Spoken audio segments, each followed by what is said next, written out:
Sir చూస్తే కనుక అయోధ్యకి CM Jaganmohan Reddy గారు వెళ్ళకపోవడానికి కారణాలు ఏముంటాయి సార్? ఇది ఒకవేళ దీంతో వైసీపీకి ప్లస్సా మైనసా? ఇప్పుడు ప్లస్సా మైనస్ అనేటువంటి పక్కన పెడితే ఒకవేళ జగన్మోహన్ రెడ్డి గారిని వాళ్ళు పిలవకపోతే అది ఆంధ్రప్రదేశ్ ప్రజలను అవమానించినట్టు. ఎందుకంటే ఆయన మతాచారం ఏదైనా, ఆయన ఏ మతాన్ని ఆచరించినా జగన్మోహన్ రెడ్డి గారు ఆంధ్రప్రదేశ్ ముఖ్యమంత్రి, ఆంధ్ర ప్రజల ప్రతినిధి. కాబట్టి వాళ్ళు పిలవకుండా ఉండరు, పిలిచే ఉంటారు. ఒకవేళ ఈయన వెళ్ళకపోతే అది ఈయన పొరపాటే. ఒకవేళ ఆయన ఏ మతాన్ని ఆచరించినా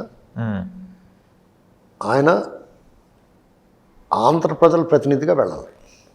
ఎందుకంటే తిరుపతి వెళ్తున్నాడు, లేకపోతే ఇంకో చోటకి వెళ్తున్నాడు. వైజాగ్ స్వామి ఉన్నాడు కదా, స్వరూపానంద, ఆయనతో పాటు వెళ్ళి గంగలో కూడా ములిగాడు. ఇలాంటివన్నీ చేస్తున్నాడు కదా. ఇప్పుడు దేవుడికి ప్రసాదాలు అవి తీసుకుంటాం, ఏదో తినపని తీసుకుంటున్నారు కదా, కాబట్టి వెళ్ళాలి. అయితే ఆయన ఆ రామజన్మ భూమి దగ్గరికి వెళ్ళలేదు. దీని వెనకాల కూడా వ్యూహం ఉంటుంది. ఎలాగంటే ఇప్పుడు రామజన్మభూమి, రామాలయ నిర్మాణం అని చెప్పేసి దేశమంతా ఊగిపోయి ఒక రకంగా హిందూ సమాజం అంతా కూడా పండగలు జరుపుకున్నారు. అట్ ది సేమ్ టైం హిందూయేతరులు అందరూ కూడా కన్సాలిడేట్ అవుతారు. అన్ని వర్గాలు, అన్ని మతాలు, నాస్తికులు సహా. అలాగా జగన్మోహన్ రెడ్డి గారి పాలసీ ఇప్పుడు ఎలా ఉంటుందంటే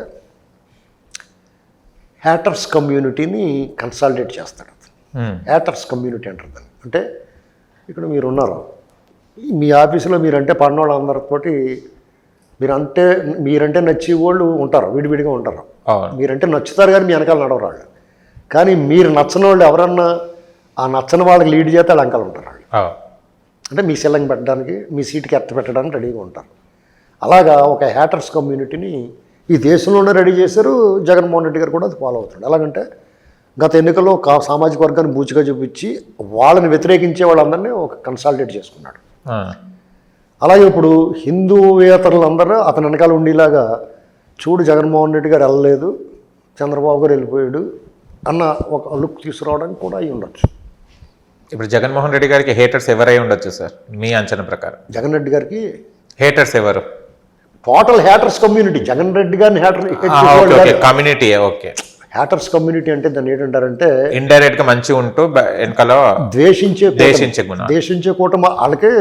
దానివల్ల సపోజ్ హిందూ మతాన్ని నచ్చనాళ్ళు, రాముడిని నచ్చనాళ్ళు, ఇలాగ వాళ్ళందరూ కూడా కన్సల్టేట్ అవుతారు. ఈ వెనకాల రావచ్చని ఆలోచన అంతే. దానివల్ల నేను అలా కనపడకూడదు అనుకుంటాను. కానీ ఒక్కొక్కసారి మన ప్రవర్తన, మన శాస్త్రాల వల్ల అలా కన్సాలిడేట్ అయ్యే వాళ్ళు అవరు. ఎందుకంటే ఇతను ఆల్రెడీ కొన్నిసార్లు గుళ్ళకి వెళ్తాం, అవి చేయటం, అది కూడా పరిపూర్ణంగా చేయకపోవటం. ఇప్పుడు మంచి చేసినా చెడ్డ చేసినా పర్ఫెక్ట్గా ఉండాలి. ఇప్పుడు చంద్రబాబు నాయుడు గారు ఉన్నాడు, ఆయనకి సమస్య ఉంటుంది కదా, రాజకీయాల్లో ఉన్నవాడికి అన్ని వర్గాలు కావాలి. ఒక మతానికి సంబంధించిన కార్యక్రమానికి ఆయన బహిరంగంగా వెళ్తున్నాడంటే, ధైర్యంగా దమ్ముగా వెళ్తున్నాడంటే మిగతా వాళ్ళు దూరం అవుతారేమో అన్న ఆలోచన, భయం లేదు ఆయనకి. ఆయన చేస్తున్న చిత్తశుద్ధితో ఇంక రాముడు, దేశం తప్పేముంది, వెళ్ళొచ్చు. అలాగే గతంలో రామతీర్థం ఘటన జరిగినప్పుడు, ఒక విగ్రహం ధ్వంసం జరిగినప్పుడు దాన్ని ఒక ఇష్యూగా చేసుకుని ఒక పార్టీ ఇక్కడ జెండా పాతేద్దామని చూశారు. అప్పుడు చంద్రబాబు నాయుడు గారు వచ్చి జై శ్రీరామ్ అని కానీ ఎక్కడ వాళ్ళు అక్కడ సర్దుకున్నారు. కానీ కొన్ని చోట్ల చంద్రబాబు నాయుడు గారు షూలతోనే పూజా కార్యక్రమాలు చేస్తారు సార్. దీని వెనకాల ఏముండొచ్చు సార్? మీరు అన్నారు చంద్రబాబు నాయుడు చిత్తశుద్ధితో చేస్తారన్నారు కదా, షూలు వేసుకుని చిత్తశుద్ధి ఏంటిది? కొన్ని చోట్ల షూలు వేసుకొని చేస్తున్నారు పూజలు. అంటే షూలు వేసుకుని ఎక్కడన్నా 2 చోట్ల జరిగింది నాకు తెలియదు సార్, చూడలేదు. సాధారణంగా ఆయన అలాంటి పద్ధతులు చాలా పర్ఫెక్ట్గా పాటిస్తాడు. ఆ విషయాల్లో సాధారణంగా ఆ విషయాల్లో అతను పర్ఫెక్ట్గా ఉంటాడు. ఒకవేళ పర్లేదు రండి అన్నారేమో అక్కడ, కాబట్టి షూ ఇప్పున్నాడు. అట్లా కూడా ఉంటుందా? డెఫినెట్గా. ఇప్పుడు మన షూ ఇప్పింది అనుకోండి, అక్కడే వచ్చండి పర్లేదు అంటారు. ఇప్పుడు పెళ్లికి అక్షంతలు వేయడానికి వెళ్తాం, షూలు వేసుకుని ఎక్కేస్తుంటారు. ఒకసారి కింద వదులుతాం చెప్పులు, పర్లేదండి రండి అంటే వెళ్ళిపోతాం కదా. ఓకే, అలాంటి వాళ్ళు ఎవరు సార్ పిలిచేటోళ్ళు? అంత మహానుభావులు పూజా కార్యక్రమానికి పాదరక్షకులను తీసుకోవడం అనేటోళ్ళు. పూజల దగ్గర కాకపోతే ఎక్కడైనా సరే, భూమి పూజ దగ్గర కూడా పాదరక్షకులే, ఎక్కడ వెళ్ళినా కూడా పాదరక్షకులే కనిపించాయి. 4-5 చోట్ల కనిపించి ఉండొచ్చు, ఏముంది. ఓకే, దానికి అది పట్టించుకోవట్లేదు. అలాంటి అపచారాలు జగన్మోహన్ రెడ్డికి లక్ష్య చేసి ఉంటాడు.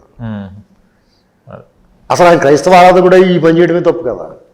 ఇప్పుడు వాళ్ళు ప్రసాదం పెడతారు తినరు, ఏం తప్పే ఉందని ప్రసాదం తింటే ఎందుకు తినకూడదు?